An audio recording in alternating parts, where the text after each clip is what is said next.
We're always talking about plants when they get to these nice stages in the garden, doing harvest and that kind of thing. But what are some of these stages that happen in between getting a plant from a seed into a seedling? Let's talk about it before we get to this stage.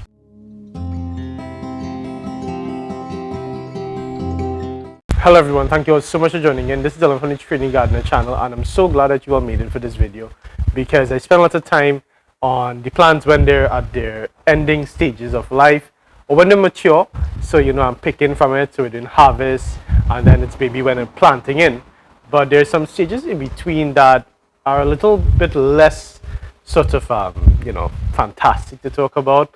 They're a bit less glamorous, and it's easy to get lost in the weeds there because these are important stages that I don't want you to think that these stages don't happen, or if you're trying to do it and you're having problems that I'm not aware of what you're going through.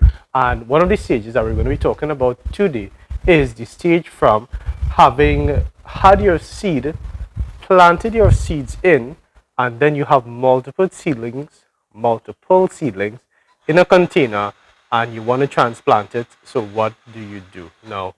On my TikTok, if you follow me on TikTok, I had done a slight little series, right? Not really a full-on series, but I basically showed you some seeds that I was planting in. I put in 2 to 3 seeds per container, and these were some tomato varieties that I've been wanting to try a while now. And I said, what better time than the crop time when you have the dry season and you're able to get away with a few things that you can't get away with in the rainy season, because with all the moisture around, you generally find that you have a lot more issues with your tomatoes in the rainy season. That's why the price of tomatoes very often coming towards Christmas, Diwali, all that kind of time when there's rain is a bit higher.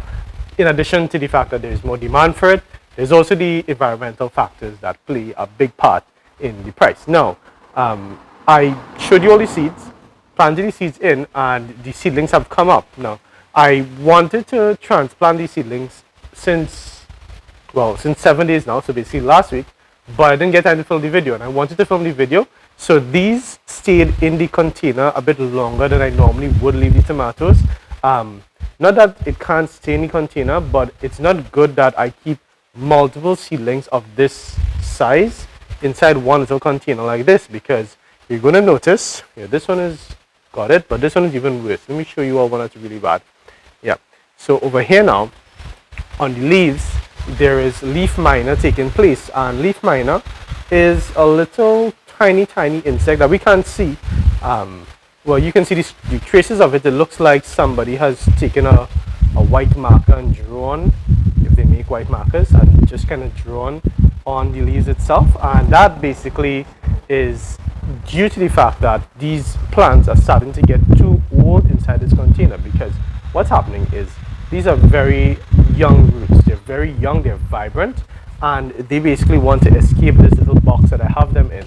So they're ready to be transplanted. I need to be transplanting these last week, but that didn't happen. So the plant now is starting to be stressed, and when it's stressed, it will send out stress hormones, and the insects that will like to feed on the leaves, the chlorophyll in this leaf here, which is the green stuff on it, that insect wants to feed on it, and the insect will pick up on the hormones that this stressed out plant is picking up on. So it's very important. One of the first tips is it's very important to not keep your seedlings in containers, in tiny containers, these little containers where it's not going to be the forever home of the seedling.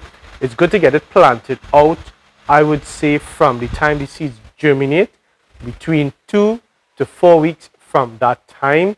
Your tomato seedlings should be planted into a container, into a raised bed. When we're planting these in, or if you want to see when I plant these in, you can just look up any of my growing guides for tomatoes, container or in ground.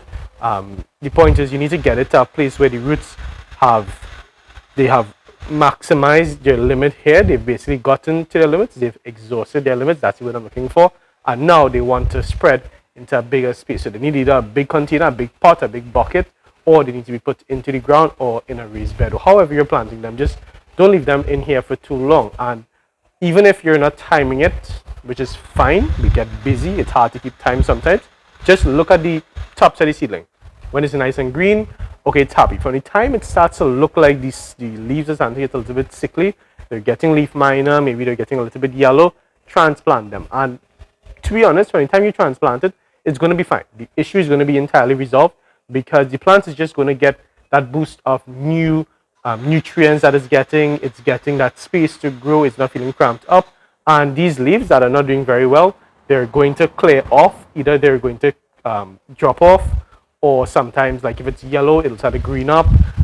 Or sometimes if it goes entirely bad, the leaf will just fall off. Usually the leaves fall off and new growth comes in, and that's what you really want to have happen. Now, another thing that you can do is when I don't have any good examples right now, but when your seeds come up, right, they're going to have the leaves, which we call the seed leaves. Now, these have a word like a coccydill, or I never remember these big fancy words. Sorry about all the breeze. It's a very windy day today. I hope it calms down. Right, so when the seedling comes out of the seed, you're going to have these kind of leaves, right? Now, this one is overgrown. This is not a normal thing to have happen. I'm going to pull this out right now. Yeah. Okay, so this here is an example of what the seed leaves look like, what we call the coccydill, or the coccydill something, right? And these are an indicator that it's probably too soon to transplant. So this is not good anyways, but when your seed comes up, you see these leaves, leave the plant inside here.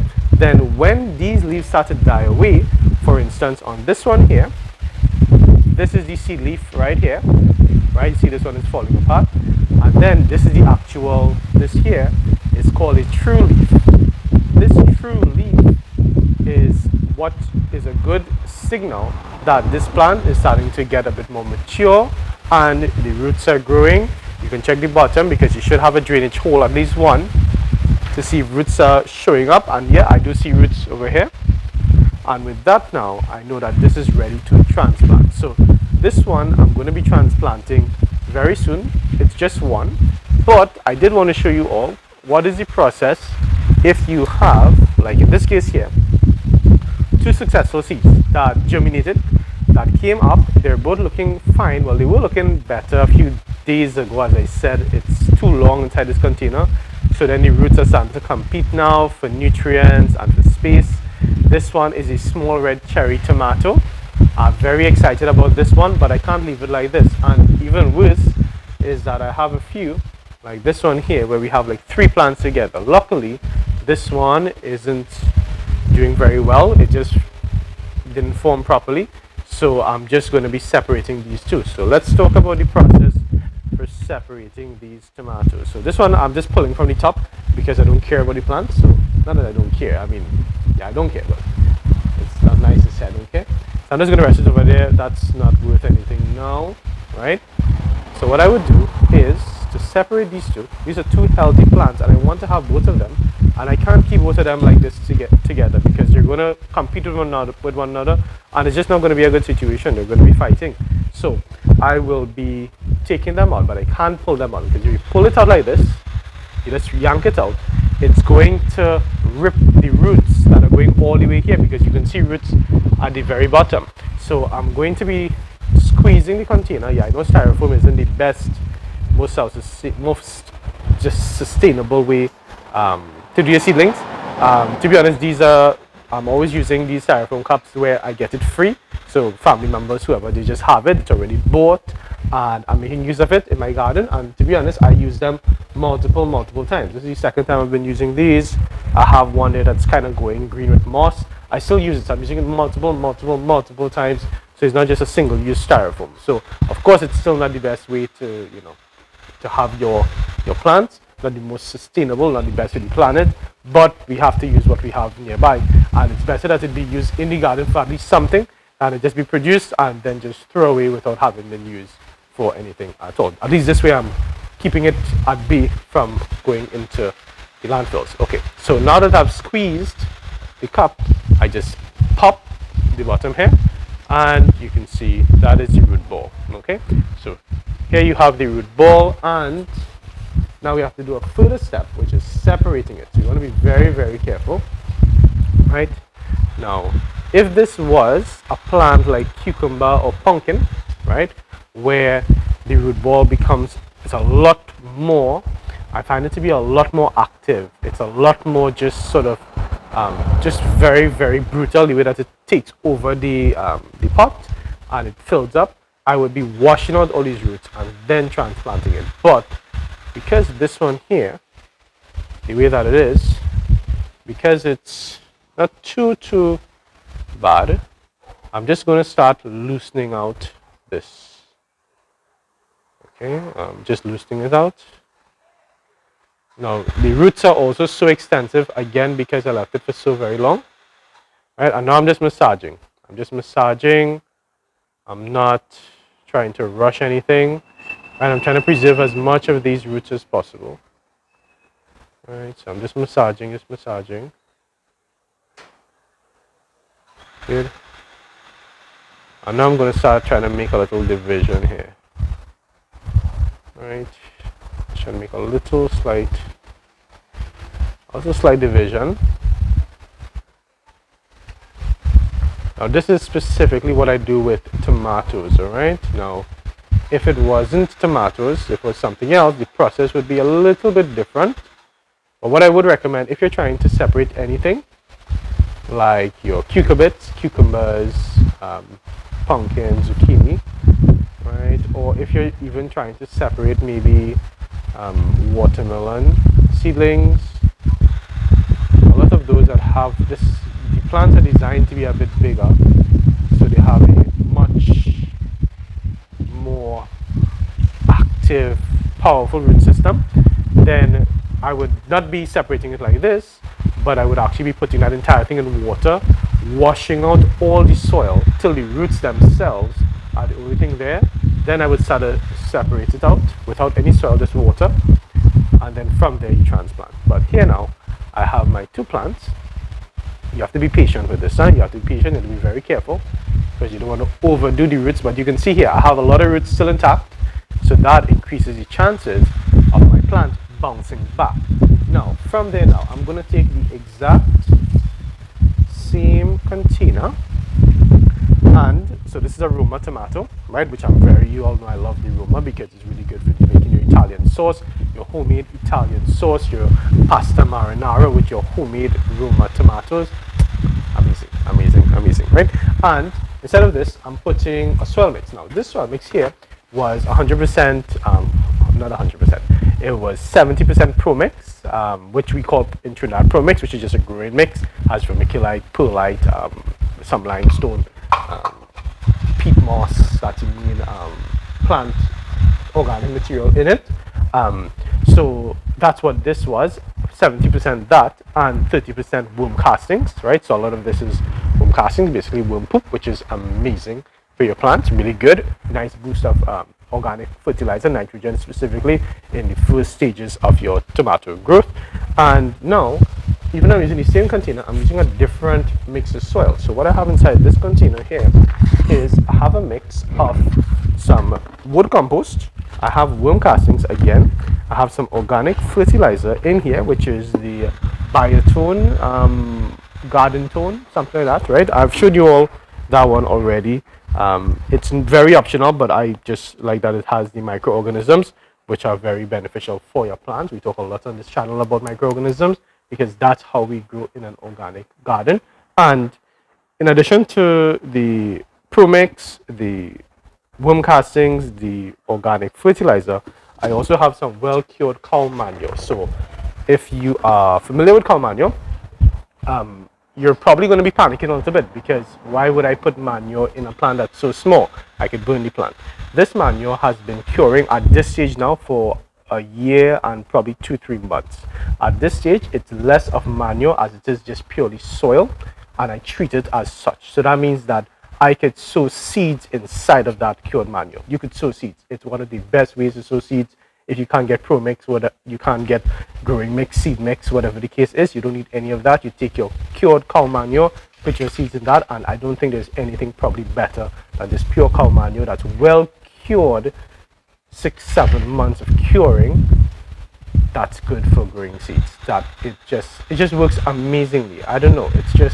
I just love it so much. It doesn't make sense because people talk about manure being this thing that burns. That's when it's fresh. That's when it's not well cured. You cure your manure, you compost your manure, and then you have something that's amazing in your garden that's entirely free or very cheap to get. I mean, you can get a feed bag of manure for $30, $40 TT. So what I'll be doing is I will be taking this seedling just like this, and I'm plopping the entire thing down inside of this container just like that. Entire thing just empty, right? To that, I'm now going to be adding my growing mix. I'm making a mess, but you know, that's how it goes. I'm putting the growing mix right around and onto the stem of the tomatoes. As we always talk about, and I hope you all pay attention, the stem of the tomatoes has the ability to grow more roots. So the more stem that you have exposed to roots, so where the root and the stem started, so the stem was probably about here and the roots were down there. Now I have this much more stem, so when I fill it with soil, all of this is going to become more roots. So that makes my plant stronger. Now, as I said earlier, I'm going to have to water this in. Remember, as soon as you plant in a seedling, no matter where, water it in, which I'm going to do in a second. But before I do that, let me just tell you, I have this Rio Grande here. It's meant to be close to like a cherry tomato, that's a little bit bigger. This Rio Grande, I can plant this in right now because it's just one seedling in one container. There were two in here, but one of them wasn't very good. I think this is the Rio Grande. I think this was from the Rio Grande. And this is fine because all of the root structure inside here belongs to this one seedling. So this is ready to plant into a container or into the ground or a raised bed, whatever the case is. You can plant this straight in. But here, because I just separated this plant, I'm going to be leaving this for 7 to 10 days to make sure that this plant recovers from what I just did, which is that I had to rip the roots apart very gently, mind you, but at the same time, I can't just take it like this, wait till tomorrow and put it into the ground because that would be too much of stress and this plant wouldn't have had the time to properly develop the roots. So I'm leaving this plant in this container here. I'm going to be watering it once a day for the next 6, 7, 8, 9, 10 days. And from there, I will be planting it in. So even though these plants are technically of the same age, this one is in a better position because I didn't have to do any separation. This one is not in the same situation, so I'm going to be leaving it for some more time, make sure it gets nice and mature. Doesn't take long, a week, 10 days, and you're good to go. You can plant this in. So I'm going to be doing the same thing with this one over here, just one more time so you can see the process. I had a container over here that was, yeah. So this is my oxart, right? I am just so upset about this because second time I'm using these oxart seeds. I planted in all 20 seeds, 20 oxart seeds, and one seedling I got. It's already planted in these, the oxart. I started that process before these, so that one's planted in and the plants are doing very well, but it's just one and I'm just so upset about it because I would have liked to have at least 2 oxart tomato plants. Of course it's going to start raining on me now. I would like to at least have 2, but that didn't happen. Right, so one more time, cup, separated seedling, dunk inside here. So I'm just going to have to remember that this is not an oxart, which is now going to be hard to remember because I've been complaining about the oxart all for the past 2-3 weeks. If you're on my TikTok, you know how much I've been complaining about the oxart seeds that I bought. But I don't think it's an issue with the way that I planted it in. I just think the seeds themselves had a very poor germination rate. And that's just not good. Alright, so filled it all the way to the top. And there you go. From having one container with 2 seedlings, I now have 2 containers with 2 seedlings. 1 week again, and they should be able to go into the ground. Follow me on TikTok. I will show you when I'm planting these in, more than likely. And I will be watering those. Remember, I have to water them. I know. I'm just, I want to wrap up the video before the rain comes down on me. Sorry about this intrusion. I completely forgot I was supposed to talk about just a few more things. I know the video is already fairly long, but sometimes I do have to debate between making the videos a bit shorter and hopefully keeping people's interest, or making it longer but more thorough. And this is one of the cases where I'm going with more thorough. So if it's a bit long, give a pause, come back and check it out a little bit later when you have a bit more patience to handle me. Just a few things that I forgot to mention very, very quickly. One is that when you have separated your seedlings from a cup like I just showed you, you're going to want to keep these seedlings out of direct sunlight for about 2 to 3 days.